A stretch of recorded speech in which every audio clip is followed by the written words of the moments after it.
tomorrow. Tomorrow's the 15th, right? So it's due tomorrow. And I said it's the final round of the grant application. And the first question the funder asked me is, what is the story of the CEO and founder of the organization? First question. First question. First question. They didn't ask about the budget. Now it's in their grant application. It went about the budget, the proposal narrative, the partners. It was we want to know the story of the founder. Because as most nonprofit organizations, people are not just investing in the organization, they're investing to you as the CEO and founder of the organization. They'd love to hear the story, right? Because hopefully you create a nonprofit from your story that you have interwoven your testimony, your story into the mission, the vision, and the core values of your organization. Mm-hmm. And so I always tell people, like, when you own your story, I know my core values, one of our top core values is equity, right? I truly believe that we're trying to create an equitable society in education. So as an individual, as a Black man, one of my personal core values is equity. And so I make sure I interwoven my core values that I live by as an individual into my organization's core values as well. And so I would say, man, make sure you share your story, fine tune your story, right? I think your pain points are connectors. Your testimony is a connector for people to open their pocketbooks and feel like, man, I'm talking to my unique avatar and they truly understand what I'm trying to do and they get it. I've had a sister that went through this. I had a mother that gone through this. I have a young man that's been through this. And so now they can easily relate to what you have explained in your story to why they feel like this person is really addressing a needed community.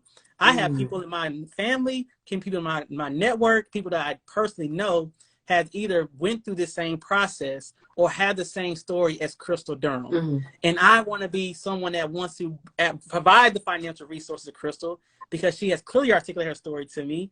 And I know what she's about to do with this money, right? She's going to make sure she does the back to school drives, the etiquette classes, the workshops, the job training, all these different things, because I truly understand her founding story. And I know that she's truly passionate about it. And she's outlined this out through her project narrative. So, yeah. Yes, love it, love it, love it, love it. Stacey, you got anything to say to that?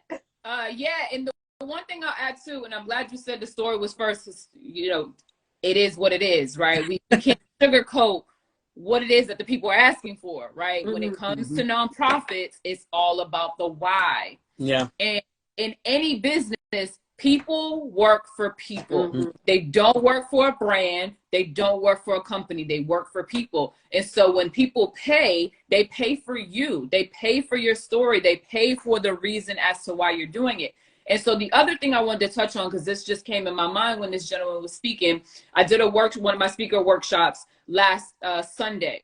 And one of the women, because we talk about breaking the fear and the anxiety of speaking, and one of her concerns was, I don't want to feel like I'm always being the victim when I'm sharing my story. And so I thought about it, I said, aha, that's probably one of the reasons, or someone on this live or on the Zoom room, in the Zoom room right now, are probably thinking, well, I want to share my story, but I don't want to appear that I'm the victim every time I have to share this story. I don't want to be the woe is me. I don't want to be the pick me just because, right?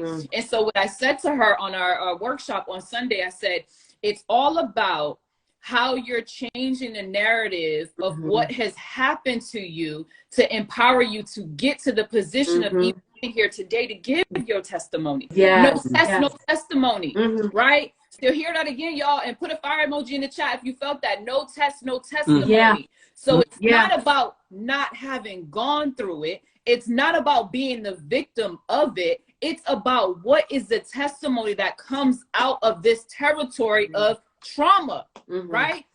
What is the testimony that came out of the territory of trauma? And let that be your fuel, because at the end of the day, just because it is or it was doesn't mean it shall be. It doesn't mean that that's what continues. You're just sharing your story. You're not reliving that story. You're not being of that story. You're sharing it. So no one's going to look at you as the victim unless you play the victim, right?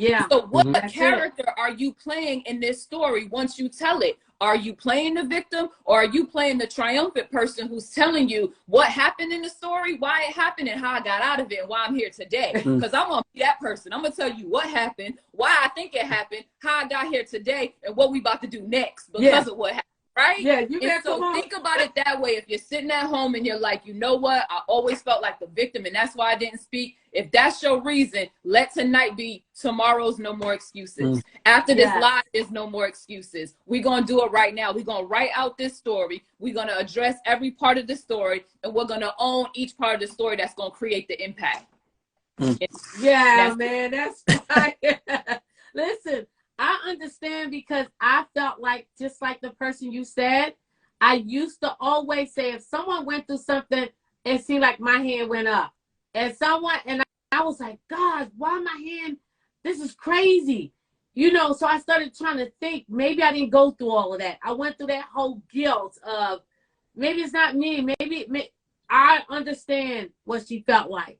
But it's so true. As soon as I start owning and stop letting it own me, I took ownership over that story and began to say, this is what I'm going to do. This is how I'm going to do it. It empowered me. I no longer sit back and let that story control me. I took ownership. So you're exactly right. You got to take ownership. You can't allow that story to keep you back, make you feel like it's not true or it was all your fault. That whole lie of the enemy, right? That's a lie straight from the enemy, right? And so once we are free, because the word of God says that we are overcome by the word of our testimony. And other people overcome when we testify about our test. You said no test, no testimony.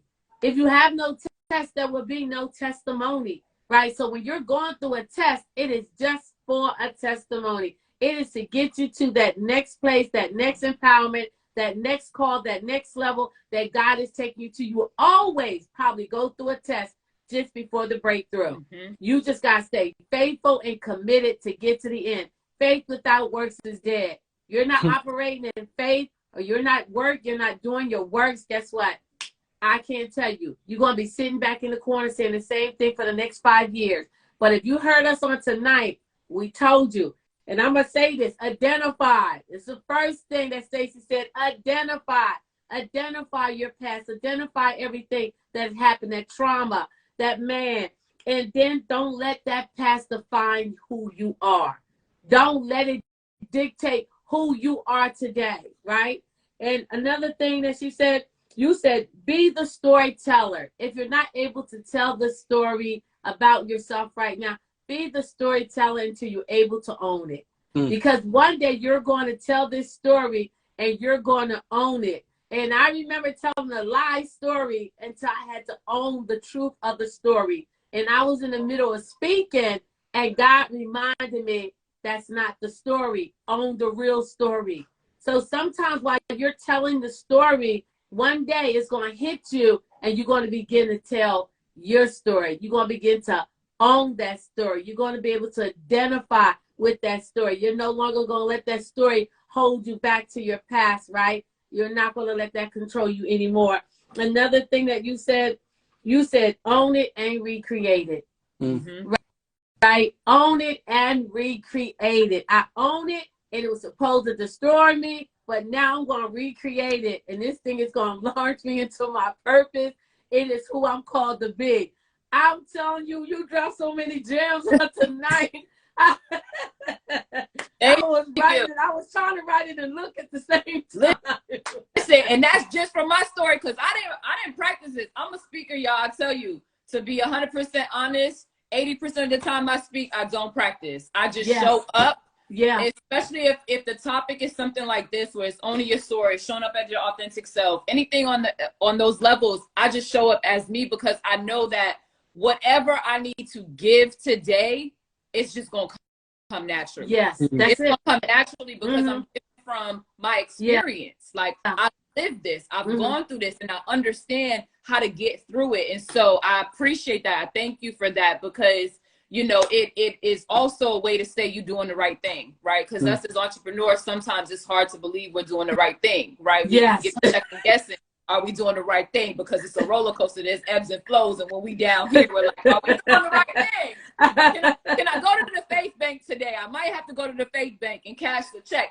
But, you know, in all seriousness, I appreciate that because I know that I'm walking in just intention right? And even hearing and going through this moment and seeing who I'm on this platform with. I did a 40K challenge last year for my 40th birthday where I wanted to raise $40,000 to take 40 young women on a day in the life tour with Sizzle Speaks. I didn't see my first mansion until I was 38 and I moved to LA, right? I didn't know what it meant to have people who can dream bigger and show you things in this world that you can have access to if you have the right tools and resources. I got on my first private jet at 40. So what I wanted to do with that day, and what I'm going to do, I should say, is take those 40 women on a journey, have lunch with me and my friends who are doing major things in LA, and have them tell their stories on a red carpet, take photos, and feel the things that I never got to feel or experience as a child, right? That was my goal. And so when we didn't hit the 40K, I knew for sure I didn't want to go the corporate route and ask for corporate sponsorships. And I sat and I thought about this thing and I said, do I want to start a nonprofit? Because I don't ever stop giving to women. I was bullied by women and I changed that narrative. I want women to feel empowered to work together. And so now being in this space, it's all about alignment.